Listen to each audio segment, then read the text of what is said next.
That's a good question. So when we engage with clients, we typically start early on by trying to identify key aspects of their product. So what are those key aspects?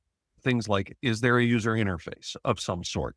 Not every embedded device interacts with a person in general use. All of them obviously interact with a person at some point, but it might be that it's set up and then it runs independently and another when a person doesn't interact with it at any point or minimally over the life of the product, and it essentially free runs. So that's a key piece because if there is a user interface, there's a lot of things that come along with that. Will there be a display? Will it be just LED indications? Will it be buttons? How is the user going to interact with whatever that device is if it's necessary? Another key piece is cloud integration, Wi-Fi connection or internet connectivity. And does this device need to connect to the internet? One, does it need to connect to the internet for its primary function? Is it sending data across the internet? Is it retrieving information from the internet?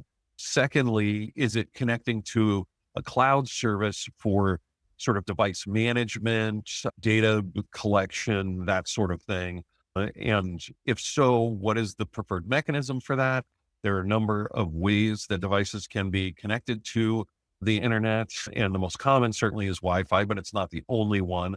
And so understanding what the need is and how that's going to work for whatever the particular product is part of that initial evaluation. Another one is how is it going to be powered? Is it going to be battery powered? Is it going to plug into the wall?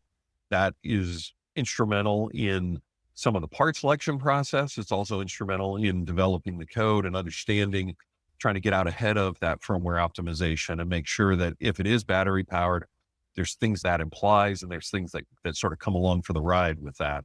And so we try to start off by identifying some of those big aspects of the design and then drill down from there. So for instance, if we say, okay, this device needs to be cloud connected.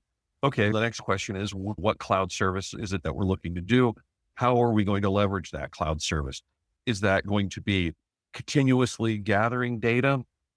Maybe this is a remote sensor somewhere that's like monitoring temperature and sending it up to the cloud. In that case, we know, okay, there's going to be some sort of data aggregation service and we'll have to set everything up associated with that. Maybe the cloud interaction is just for device identification and keeping track of who has what device. Maybe the cloud interaction is for managing security. So if you buy one widget and I buy one widget, I can't talk to yours and you can't talk to mine. Those are all things that are typically part of cloud integration for different types of products. And so we try to understand what those are. Similar with the user interface aspects, similar with the primary function of what the device is. So whatever its primary function is, whatever it is that it's the problem it's actually trying to solve, we want to understand what that is and make sure that the firmware that we develop is going to meet that need. And sometimes that need is not immediately obvious. An example that I always like to use, because different people in different domains oftentimes use the same terminology and it means different things. So we typically encounter products where somebody's building something and they say it needs to have real-time data collection. The problem is that real-time is an abstract term and it means different things to different people. In some instances, we've had clients where real-time data acquisition meant it needed to be reading 100 or 1,000 times per second and storing that data. In other applications, real-time data meant 15-minute reports, and the infrastructure, the code, the hardware, every piece of the system basically to support those two things are going to be very different. And understanding that upfront and understanding what that need is part of the work that we do with clients ahead of or at the very beginning of a project is to understand if they say real-time data, what does that mean? Similar for power requirements. A lot of times people will say we need to have a long battery life. But again, what does a long battery life mean? Most of us are familiar with cell phones, and a long battery life that lasts 2 days would be exceptional for a cell phone.